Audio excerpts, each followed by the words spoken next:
Welcome दोस्तों, आज हो गया है 10 अगस्त 2020 सोमवार का दिन। बात करेंगे आज के मुख्य समाचार, बड़ी खबरें, टुडे ब्रेकिंग न्यूज के वीडियो में कई तरह की काम की जानकारी और अपडेट आया है। मोबाइल फोन चलाने वालों के लिए सबसे बड़ा अलर्ट आया है, जानकारी लेंगे। साथ ही स्कूल और कॉलेज खुलने को लेकर भी बड़ी खबर आई है, सरकार की ओर से बड़ा अपडेट दिया गया है। वायरस को लेकर बेहद ही चौंकाने वाली खबरें आ रही है। मोदी सरकार की ओर से नए नियम, बड़ी घोषणा और बड़े ऐलान की जानकारी लेंगे। गाँव में रहने वाले लोगों के लिए बड़ी काम की खबर आई है। साथ ही किसान भाइयों के लिए भी बड़ा अलर्ट आया है। बीज को लेकर बड़ी खबर आ रही है, जो बीज हम खेतों में बोते हैं उसको लेकर जानकारी। साथ ही हेलमेट को लेकर भी बड़ी खबर जानेंगे। टिकटॉक को लेकर बड़ा अपडेट आया है। सरकारी भर्ती को लेकर भी बड़ी खबर। एलपीजी गैस सिलेंडर को लेकर भी बड़ा अपडेट निकल कर आ रहा है। साथ ही सरकारी कर्मचारियों के लिए भी बड़ी काम की खबर आई है, भत्ता मिलने को लेकर खबर। और हाँ दोस्तों, इन तमाम बड़ी खबरों के अलावा भी अलग अलग राज्यों से आई हुई बेहद ही महत्वपूर्ण और सिलेक्टेड काम की खबरें हैं। तो ऐसे में ये पूरा वीडियो ध्यान से देखते रहिएगा। खबरों की शुरुआत करते हैं आप लोगों के प्यार से लाइक और शेयर के बटन के साथ। एक लाइक का बटन जरूर देना दोस्तों। और हाँ दोस्तों, फेसबुक और व्हाट्सएप पर भी आप इस वीडियो को ज्यादा से ज्यादा शेयर कर सकते हैं अपने दोस्तों, मित्रों और फैमिली मेंबर्स के साथ में, ताकि उन तक भी ऐसी काम की जानकारी और अपडेट मिलता रहे। बिना टाइम विलंब किए चलते हैं आज की पहली बड़ी खबर की ओर। श्री कृष्ण जन्माष्टमी को लेकर बड़ा अपडेट निकल कर आ रहा है। आप सभी दोस्तों और मित्रों को हमारी टीम की ओर से श्री कृष्ण जन्माष्टमी पर्व पर हार्दिक शुभकामनाएं, मंगल कामनाएं। भगवान श्री कृष्ण का आशीर्वाद हमारे सभी दोस्तों और मित्रों पर बना रहे, ऐसी हमारी कामनाएं। भगवान श्री कृष्ण के लिए इस वीडियो पर एक लाइक जरूर करिएगा। अब दोस्तों, आपके मन में भी ये सवाल आ रहा होगा कि श्री कृष्ण जन्माष्टमी किस तारीख को मनाई जाएगी। तो अगर हम मीडिया रिपोर्ट्स की बात करें तो ऐसी खबरें हैं कि जगन्नाथपुरी में 11 अगस्त को, मथुरा द्वारिका में 12 अगस्त को, ऋषिकेश में 13 अगस्त को मनाई जाएगी कृष्ण जन्माष्टमी। दरअसल दोस्तों, पिछले साल की तरह इस बार भी तिथि और नक्षत्र का संयोग नहीं मिलने के कारण 11 और 12 अगस्त को कृष्ण जन्माष्टमी मनाई जाएगी। कुछ स्थानों पर 13 अगस्त को भी मनाए जाने की खबरें हैं। पंडित राजेश उपाध्याय के अनुसार वैष्णव मत के मुताबिक 12 अगस्त को जन्माष्टमी मनाना श्रेष्ठ है, इसलिए मथुरा उत्तर प्रदेश और द्वारिका गुजरात दोनों जगहों पर 12 अगस्त को ही जन्मोत्सव मनेगा। जगन्नाथपुरी में 11 अगस्त की रात को कृष्ण जन्म होगा। वहीं काशी और उज्जैन जैसे शहरों में भी 11 को ही जन्माष्टमी मनाए जाने की खबर है। दरअसल भगवान श्री कृष्ण का जन्म अष्टमी तिथि और रोहिणी नक्षत्र के योग में हुआ था, लेकिन इस बार तारीख और नक्षत्र का संयोग एक ही दिन नहीं बन रहा है, इसलिए तारीखों में भेद बन रहा है। भगवान श्री कृष्ण का जन्म नक्षत्र रोहिणी था, जो कि इस बार 12 अगस्त की रात में। ज्यादातर पंचांगों में भी 11 और 12 अगस्त को जन्माष्टमी है। आगे बढ़ते दोस्तों, अगली बड़ी खबर वेदर न्यूज टुडे, यानी आज का मौसम कैसा रहेगा। संपूर्ण भारत का 10 अगस्त 2020 का मौसम पूर्वानुमान आइए जान लेते हैं। अगले 24 घंटों के दौरान तटीय कर्नाटक, केरल और दक्षिण कोंकण, गोवा के कुछ इलाकों में भारी से अति भारी बारिश जारी रहने की संभावना है। वहीं कोंकण, गोवा के उत्तरी क्षेत्रों, विदर्भ, मध्य प्रदेश, तटीय आंध्र प्रदेश, तमिलनाडु, जम्मू कश्मीर, हिमाचल प्रदेश, उत्तराखंड, उत्तर प्रदेश, उप हिमालय, पश्चिम बंगाल, सिक्किम और लक्षद्वीप के कुछ इलाकों में हल्की से मध्यम बारिश हो सकती है। साथ ही एक दो स्थानों पर भारी बरसात भी हो सकती है। इसके अलावा पंजाब, हरियाणा, दिल्ली, पूर्वी राजस्थान, गुजरात के पूर्वी क्षेत्र, दक्षिणी आंतरिक कर्नाटक, तेलंगाना, अंडमान और निकोबार द्वीप समूह, झारखंड, बिहार और गंगेय पश्चिम बंगाल में भी हल्के से मध्यम बारिश होने की संभावना है। साथ ही सौराष्ट्र, कच्छ और पश्चिमी राजस्थान में भी छिटपुट बरसात की गतिविधियां देखने को मिल सकती हैं। वहीं दोस्तों, राजधानी दिल्ली को लेकर बात करते हैं। दिल्ली एनसीआर के लोगों को रविवार को उमस भरी गर्मी से कुछ राहत मिली और खबर है कि अगले 3 दिन तक मौसम में ऐसा ही बदलाव देखते रहने को मिलेगा, यानी हल्के फुल्की बारिश है वो लगातार जारी रह सकती है। बुधवार तक राष्ट्रीय राजधानी में मध्यम से भारी बारिश होने की संभावना है। वहीं आपको बता दें, राजस्थान के कई इलाकों में 4 दिनों के लिए भारी बारिश का अलर्ट जारी हुआ है। मौसम विभाग के मुताबिक आगामी 5 दिन प्रदेश में मानसून का दौर जारी रहेगा। विभाग ने कई इलाकों में बारिश की संभावना जताते हुए पूर्वी राजस्थान के जयपुर, कोटा, अजमेर, भरतपुर, उदयपुर संभाग में अलर्ट जारी किया है। साथ ही पश्चिमी राजस्थान के बीकानेर और जोधपुर संभाग में भी हल्की फुल्की बारिश की संभावना है। 10 अगस्त को किन किन जिलों में बारिश के लिए अलर्ट जारी किए गए हैं, स्क्रीन पर आप जानकारी देख सकते हैं। वही आपको बता दें, हिमाचल में 15 अगस्त तक मौसम खराब रहने की खबर है। 2 दिन के लिए ऑरेंज अलर्ट जारी किया गया है। मौसम विभाग के अनुसार 10 और 11 अगस्त को भारी बारिश का ऑरेंज अलर्ट है शिमला में, और साथ ही सिरमौर, ऊना, बिलासपुर, हमीरपुर, कांगड़ा, मंडी और सोलन जिलों के कई इलाकों में भारी बारिश और तूफान की चेतावनी भी जारी की गई है। मौसम की जानकारी के बाद दोस्तों जान लेते हैं वायरस को लेकर देश और दुनिया में क्या खबरें और अपडेट चल रही हैं। सबसे पहले भारत की बात करते हैं। भारत में बीते 24 घंटों में वायरस के सर्वाधिक 64,399 नए मामले सामने आए हैं, और ऐसे में हमारे देश में अब कुल 21,53,010 पॉजिटिव मामले आ चुके हैं। महाराष्ट्र में शनिवार को वायरस के अब तक के सर्वाधिक 12,822 नए मामले सामने आए, और ऐसे में संक्रमण के जो कुल मामले हैं वो राज्य में 5,03,084 तक पहुंच गए। साथ ही आपको बता दें, महाराष्ट्र में आवाज से होगा कोविड-19 टेस्ट। आदित्य ठाकरे बोले, महामारी में तकनीक से मदद मिल रही है। देश में सबसे ज्यादा वायरस के जो मामले हैं वो अब तक महाराष्ट्र में सामने आए हैं, जहां पर संक्रमितों की संख्या 5 लाख के आंकड़े को पार कर चुकी है। लगातार बढ़ रहे मामलों पर जल्द ही काबू पाने के लिए महाराष्ट्र सरकार अब एक नई तकनीक का इस्तेमाल करने जा रही है, और इस नई तकनीक के जरिए सिर्फ आवाज की मदद से ही कोविड-19 टेस्टिंग की जा सकेगी। शिवसेना नेता और महाराष्ट्र सरकार में मंत्री आदित्य ठाकरे ने ट्वीट करके इसकी जानकारी दी है। वही दोस्तों, अगले बड़ी खबर आ रही है। कोरोना नेगेटिव नहीं अमित शाह, होम मिनिस्ट्री के बयान के बाद मनोज तिवारी ने ट्वीट को हटा दिया है। दरअसल रविवार को मनोज तिवारी जी की ओर से एक ट्वीट कर दिया गया और उस ट्वीट के अनुसार अमित शाह के कोरोना नेगेटिव होने की बात कही गई थी। लेकिन थोड़ी देर बाद अमित शाह को लेकर केंद्रीय गृह मंत्रालय की ओर से आए बयान के बाद मनोज तिवारी ने अपना ट्वीट हटा लिया था। गृह मंत्रालय के एक अधिकारी ने बताया कि कोरोना वायरस संक्रमित पाए जाने के बाद अमित शाह का कोरोना टेस्ट फिलहाल नहीं हुआ है और ऐसे में अमित शाह की कोरोना रिपोर्ट नेगेटिव की खबरों को union ministry of home affairs ने खारिज कर दिया है। बात करेंगे दोस्तों अगली बड़ी खबर, मध्य प्रदेश में एक और मंत्री को हुआ कोरोना। कर्नाटक के स्वास्थ्य मंत्री भी चपेट में आ चुके हैं। मध्य प्रदेश के मंत्री विकास सारंग कोरोना संक्रमित हो गए हैं। इसकी जानकारी उन्होंने खुद ट्वीट के माध्यम से दी है। उन्होंने कहा कि मेरी दूसरी रिपोर्ट कोरोना टेस्ट रिपोर्ट जो है वो पॉजिटिव आई है। उन्होंने कहा कि जो भी मेरे संपर्क में आए हैं आप सभी कोरोना टेस्ट करा लें। इससे पहले मध्य प्रदेश के मुख्यमंत्री समेत कई मंत्री और विधायक भी कोरोना के संक्रमित हो चुके हैं। वहीं दूसरी ओर कर्नाटक के स्वास्थ्य मंत्री बी श्रीरामुलु भी कोरोना संक्रमित हो गए हैं। अच्छा, आप जान लेते हैं दोस्तों वायरस को लेकर दुनिया भर में क्या अपडेट चल रहा है। तो आप देख पा रहे हैं दुनिया में कोरोना वायरस के संक्रमण के अब तक 1,99,29,904 मामले सामने आ चुके हैं और 7,31,846 लोगों की जान जा चुकी है। 10 ऐसे देश जहां पर वायरस का सबसे ज्यादा असर देखा जा रहा है। पहले नंबर पर अमेरिका, दूसरे नंबर पर ब्राजील, तीसरे नंबर पर भारत चल रहा है। अब दोस्तों आगे जो खबरें आ रही है वो बहुत ही महत्वपूर्ण है। तो ऐसे में शुरुआत करते हैं पहली बड़ी खबर की। प्रधानमंत्री माननीय नरेंद्र मोदी जी 15 अगस्त को आत्मनिर्भर भारत के लिए नई रूपरेखा पेश करेंगे। रक्षा मंत्री राजनाथ सिंह ने रविवार को कहा कि प्रधानमंत्री नरेंद्र मोदी जी 15 अगस्त को लाल किले की प्राचीर से राष्ट्र के नाम अपने संबोधन में आत्मनिर्भर भारत के लिए एक नई रूपरेखा प्रस्तुत करेंगे। रक्षा मंत्री ने कहा कि सरकार के विभिन्न विभाग और मंत्रालय आत्मनिर्भर भारत की मोदी की पहल के क्रियान्वयन के प्रति गंभीरता से काम कर रहे हैं और ये स्वदेशी पर महात्मा गांधी जी के जोर को एक नया आयाम देने की कोशिश है। अगली बड़ी खबर अपडेट आया है। अब हाइपरसोनिक प्लेन में उड़ेंगे अमेरिका के राष्ट्रपति। एयरफोर्स 1 से 7 घंटे की दूरी है वो मात्र 90 मिनट में तय हो जाएगी। अमेरिका के राष्ट्रपति अब अत्याधुनिक हाइपरसोनिक प्लेन में उड़ान भरेंगे। अमेरिकी राष्ट्रपति के आधिकारिक प्लेन एयरफोर्स 1 को अपग्रेड करने के लिए अमेरिकी वायुसेना ने एक कंपनी के साथ करार किया है जो इस तरह का विमान विकसित करेगी। अच्छा, अगली बड़ी खबर आ रही है दोस्तों स्कूलों को खुलने को लेकर। फिलहाल बंद रहेंगे स्कूल, अभिभावकों की राय ली जाएगी। शिक्षा मंत्री ने कहा कि गृह मंत्रालय की गाइडलाइंस के अनुसार निर्णय लिया जाएगा। अभिभावक अभी स्कूल खोले जाने को लेकर आशंकित हैं। अभिभावकों ने अपनी इस आशंका से विभिन्न राज्य सरकारों और सरकार को भी अवगत कराया है। अधिकांश अभिभावक नहीं चाहते हैं कि फिलहाल स्कूल खोले जाएं। वहीं सरकार ने भी अभिभावकों को छात्रों की सुरक्षा का भरोसा दिलाया है। कोरोना संकट के बीच स्कूलों के विषय पर केंद्रीय शिक्षा मंत्री रमेश पोखरियाल निशंक जी ने कहा कि अनलॉक 3 की गाइडलाइन के तहत गृह मंत्रालय ने स्कूल, कॉलेज और सभी कोचिंग संस्थानों को 31 अगस्त तक बंद रखने का निर्देश दिया हुआ है। आगे गृह मंत्रालय की जो भी गाइडलाइंस आएगी उसके अनुसार निर्णय लिया जाएगा। स्कूल खोलने की प्रक्रिया पर विभिन्न केंद्र और राज्य सरकारों द्वारा अभिभावकों की राय भी ली जा रही है। अभिभावक चाहते हैं कि इस साल स्कूलों में पूरे शैक्षणिक सत्र को ही 0 सत्र माना जाए और इस मांग को लेकर कई अभिभावकों ने सहमति भी जताई है। दोस्तों आप लोगों को क्या लगता है, स्कूल खोलने को लेकर आप लोगों की क्या राय और प्रतिक्रिया है, कमेंट में जरूर बताना। आप लोगों के सुझाव बहुत ही महत्वपूर्ण है। अगली बड़ी खबर आ रही है। अब गाँव के मकान पर बैंक से मिल जाएगा बिना रुकावट के लोन। गाँव के मकानों पर आपको बैंक लोन आसानी से मिल पाएगा।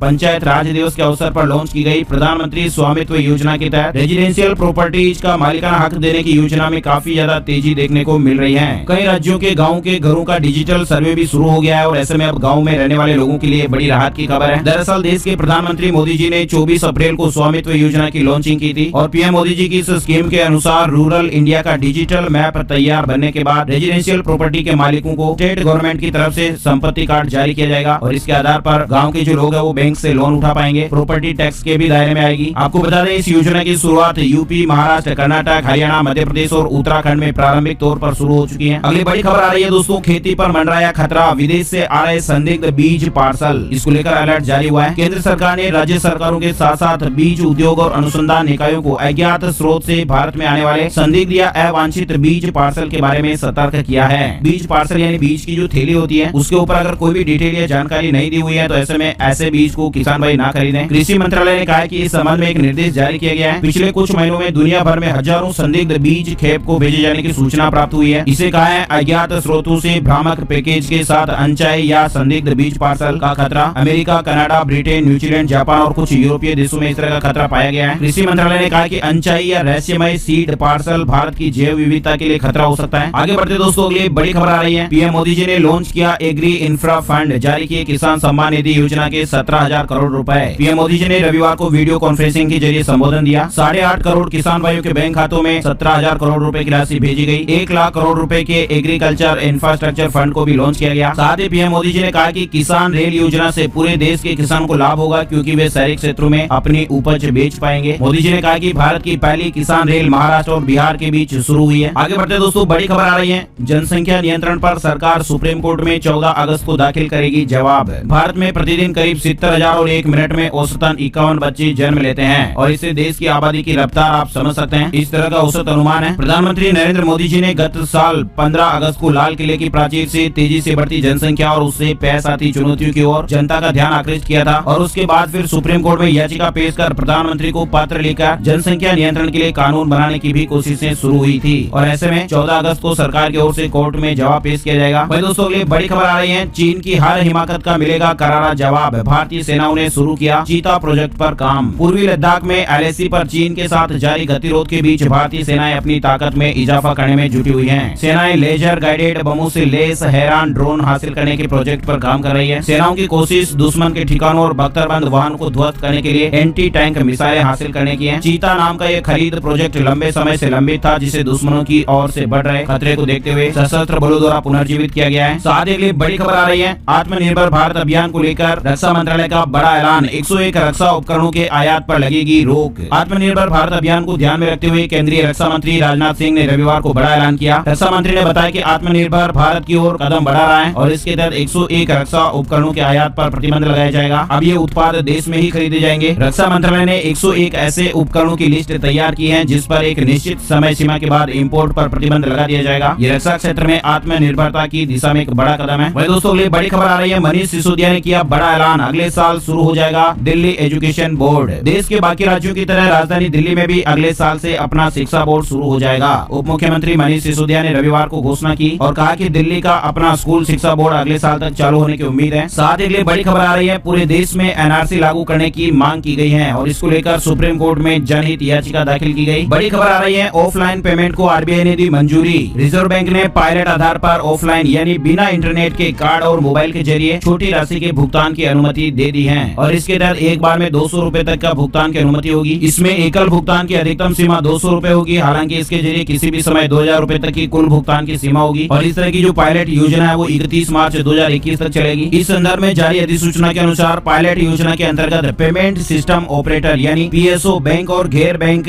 ऑफलाइन डिजिटल भुगतान की पेशकश कर सकते हैं। यानी इस तरह के भुगतान के लिए इंटरनेट कनेक्टिविटी की जरूरत नहीं होगी। RBI की अधिसूचना के अनुसार पायलट योजना के तहत भुगतान जो है वो कार्ड, वॉलेट या मोबाइल उपकरणों या किसी अन्य माध्यम से किया जा सकता है। अगली बड़ी खबर है फैक्ट चेक को लेकर। जी हाँ दोस्तों, शहर से 15 किलोमीटर के दायरे में वाहन चालकों के लिए हेलमेट पहनना जरूरी नहीं। इस तरह की खबर आपको भी सोशल मीडिया पर कहीं नजर आ रही होगी या नजर आई होगी। कुछ दिनों से व्हाट्सएप पर एक मैसेज वायरल हो रहा है जिसमें यह दावा किया गया है कि अब शहर से 15 किलोमीटर के दायरे के अंदर वाहन चालकों को हेलमेट पहनना अनिवार्य नहीं होगा। लेकिन जब इस खबर की जांच की गई तो ये जानकारी सामने आई कि ये जो खबर है वो पूरी तरह से फेक है, यानी खबर ही गलत है। प्रेस इन्फॉर्मेशन ब्यूरो की तरफ से इसे फर्जी और गलत बताया गया है। इसके साथ ही सभी को हेलमेट पहनने की बात कही गई है। व्हाट्सएप पर इस तरह का मैसेज वायरल हो रहा है जो आप स्क्रीन पर देख पा रहे हैं। अगर आपको भी ऐसा कोई मैसेज मिला है तो आप भ्रमित ना हो, ये फर्जी मैसेज है। हेलमेट पहनना हम सभी की सुरक्षा के लिए अभी भी अनिवार्य है। आगे बढ़ते दोस्तों, बड़ी खबर आ रही है, टिकटॉक अमेरिकी ऑपरेशंस को खरीदने में ट्विटर ने दिखाई दिलचस्पी। अभी हाल ही में माइक्रोसॉफ्ट को लेकर भी आप लोगों ने खबरें सुनी थी कि माइक्रोसॉफ्ट टिकटॉक को खरीद रहा है, अमेरिका के ऑपरेशंस खरीदे जा सकते हैं। लेकिन ट्विटर इंक ने टिकटॉक के चीनी मालिक बाइडांस से संपर्क किया है और अब ये कहा जा रहा है कि कंपनी वीडियो शेयरिंग ऐप के अमेरिकी संचालन को खरीद सकती है। इस तरह की बातें और चर्चाएं चल रही है। बड़ी खबर आ रही है, सड़कों का भी होगा बीमा, तेजी से पूरा होगा एक्सप्रेस वे का काम। केंद्रीय सड़क परिवहन और राजमार्ग मंत्री नितिन गडकरी ने CII से सड़कों का बीमा कराने के लिए एक प्रस्ताव तैयार करने को कहा है और इससे बैंक गारंटी की जरूरत खत्म हो जाएगी और इससे सड़क परियोजनाओं के लिए फंड मिलने में भी आसानी होगी। परियोजनाओं का काम तेजी से पूरा होगा। वहीं बड़ी खबर, अमेरिका में बेरोजगारों को बड़ी राहत दी गई है। ट्रंप सरकार ने भत्ता बढ़ा दिया है। कोरोना वायरस का असर पूरी दुनिया पर पड़ा है। तमाम तरह के उद्योग धंधे ठप होने से लाखों लोग बेरोजगार हो गए। अमेरिका में भी इसका ज्यादा असर देखने को मिला। यहाँ बेरोजगारों की एक फौज खड़ी हो गई है। लेकिन बेरोजगारों को राहत देने के लिए अमेरिका के ट्रंप प्रशासन ने बड़ा फैसला लिया है। डोनाल्ड ट्रंप ने अपने अधिकारों का इस्तेमाल करते हुए देश के नीति निर्माताओं के फैसले को दरकिनार करते हुए बेरोजगारी लाभ को बढ़ाने सहित कई अन्य फैसले किए हैं। ट्रंप ने ताजा फैसलों के तहत $400 की साप्ताहिक सहायता देने के साथ ही पैरोल टैक्स और संघीय शिक्षा ऋण को टालने का भी फैसला किया है। बड़ी खबर आ रही है, कोविड-19 को लेकर मध्य प्रदेश में आज से थम जाएंगे ट्रकों के पहिए, 3 दिन तक रहेगी हड़ताल। इसको लेकर खबर आ चुकी है। मध्य प्रदेश सरकार द्वारा पेट्रोल और डीजल पर लगाए गए टैक्स के विरोध में ट्रांसपोर्ट एसोसिएशन ने चक्का जाम का निर्णय लिया है। मध्य प्रदेश में ट्रांसपोर्टरों के एक प्रमुख संगठन ने सोमवार से 3 दिन की हड़ताल की घोषणा की है। All India motor transport Congress ने राज्य में सोमवार से बुधवार तक बुलाई गई हड़ताल को लॉकडाउन नाम दिया है। वही दोस्तों अगली बड़ी खबर आ रही है, PM आवास योजना के तहत केंद्र ने 10 लाख मकान बनाने की मंजूरी दी है। वर्तमान में लगभग 67 लाख घर निर्माण के लिए तैयार तैयार है और 35 लाख से अधिक मकान अब तक बन चुके हैं और लोग रह रहे हैं। केंद्रीय आवास और शहरी मंत्रालय ने प्रधानमंत्री आवास योजना शहरी के तहत लगभग 10,28,000 घरों के निर्माण को मंजूरी दी है। इस योजना के तहत अब तक स्वीकृत घरों की कुल संख्या 1.06 करोड़ है। अगली बड़ी खबर आ रही है, उत्तर प्रदेश में सिंगल विंडो क्लियरेंस लागू करने की तैयारी शुरू। घर खरीदारों को इससे फायदा मिलेगा। उत्तर प्रदेश में रियल एस्टेट प्रोजेक्ट के लिए सिंगल विंडो क्लियरेंस प्रोसेस को पूरा करने की लागू करने की प्रक्रिया है वो शुरू कर दी गई है और इसके बाद फिर डेवलपर्स को विभिन्न मंजूरियों के लिए अलग अलग अथॉरिटी के पास नहीं जाना होगा। इससे समय और धन की बचत होगी। वर्तमान में एक बिल्डर को पूरे प्रोजेक्ट साइकिल में करीब 70 से 80 मंजूरियों की जरूरत होती है, लेकिन उत्तर प्रदेश सरकार के इस कदम से कई तरह के फायदे मिलेंगे। वही दोस्तों अगली बड़ी खबर आ रही है, एंड्रॉइड फोन पर मंडरा रहा खतरा, चोरी हो सकता है यूजर्स का डेटा।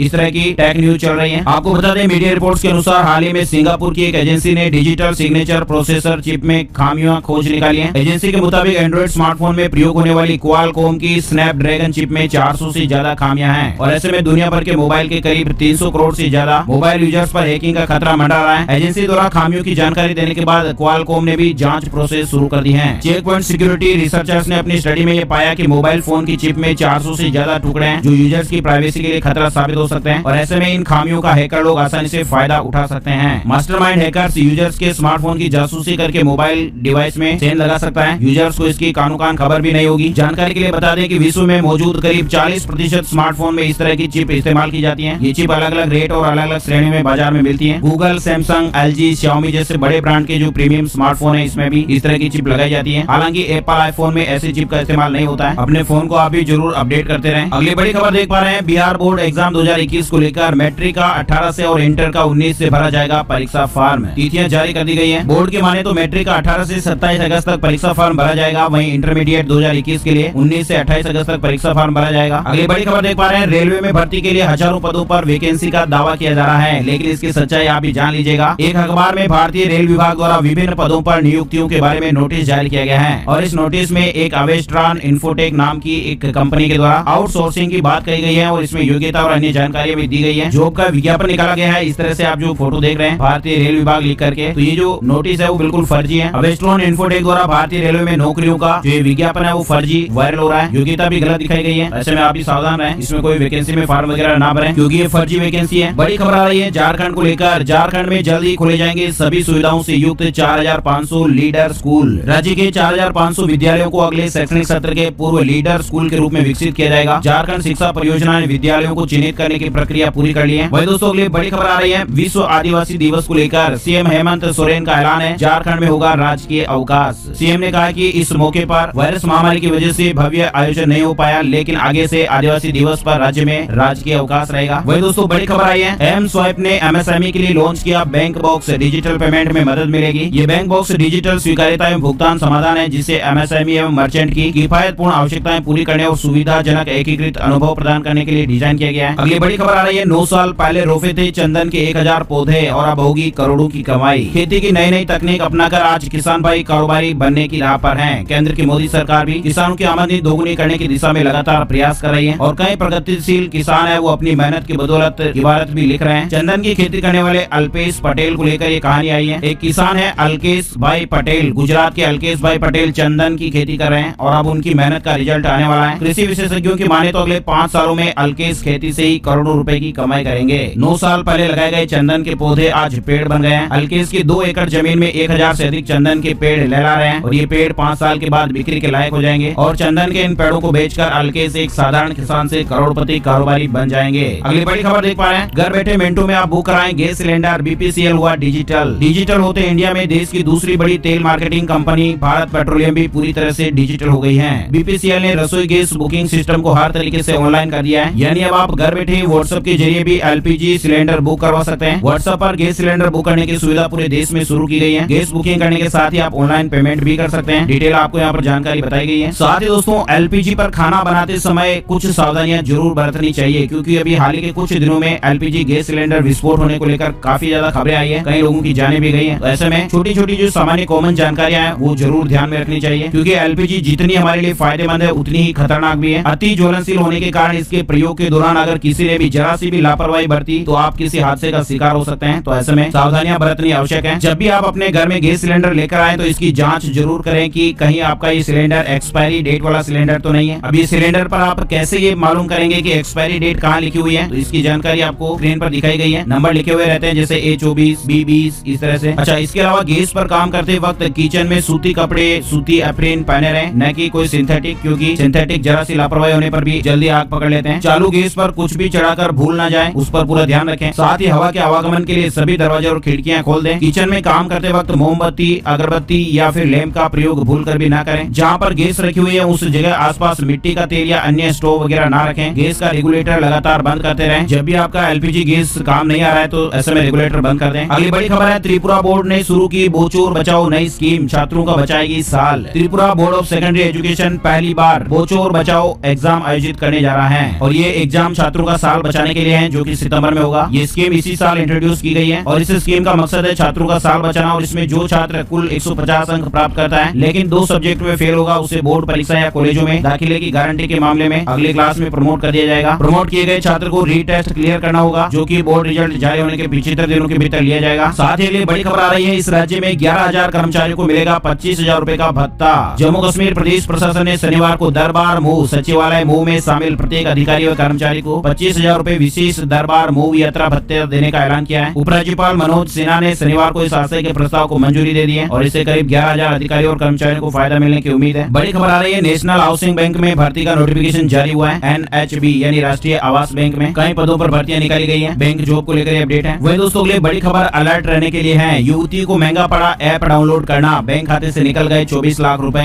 डिजिटल जमाना है, लेकिन डिजिटल जमाने में हमें कुछ सावधानियां जरूर बरतनी चाहिए। आंख बंद करके किसी भी लिंक पर, व्हाट्सएप मैसेज पर क्लिक नहीं करना चाहिए, क्योंकि क्लिक करने से हमारा फोन जो है वो हैकर्स लोगों द्वारा हैक किया जा सकता है, हमारी जानकारियां चुराई जा सकती हैं। कोई भी आपको अगर कहता है कि आप मैसेज को खोल करके उस पर क्लिक करें या उसमें कुछ जानकारियां भरें, तो इस तरह की जानकारियां आप ना भरें। आपके बैंक खाते से संबंधित या फिर आपके ATM कार्ड से संबंधित कोई भी जानकारियां, आधार कार्ड वगैरह कभी भी किसी को ना दें। अभी हाल ही में एक मामला सामने आया है जिसमें युवती के मोबाइल पर ऐप डाउनलोड करने का नोटिफिकेशन आया और उसने नोटिफिकेशन पर क्लिक करके ऐप में जो जानकारियां मांगी गई थी वो भर दी। बैंक संबंधी जरूरी दस्तावेज की जानकारियां भी उसके द्वारा दे दी गई और ऐसे में बैंक खाते से 24 लाख रुपए से अधिक की राशि पार हो गई और अब वो काफी ज्यादा परेशान है। और इसीलिए हम हमारे दोस्तों के लिए भी ऐसी अलर्ट भरी खबरें लाते रहते हैं ताकि वो भी सावधान रहें। तो दोस्तों, आज के वीडियो में फिलहाल बस इतनी खबरें। उम्मीद है आपको वीडियो अच्छा लगा होगा। लाइक और शेयर जरूर करें। पहली बार देख रहे हैं तो लाल वाला सब्सक्राइब वाला बटन भी जरूर दबा दें। आपका बहुत बहुत धन्यवाद। जय हिंद, जय भारत, वंदे मातरम।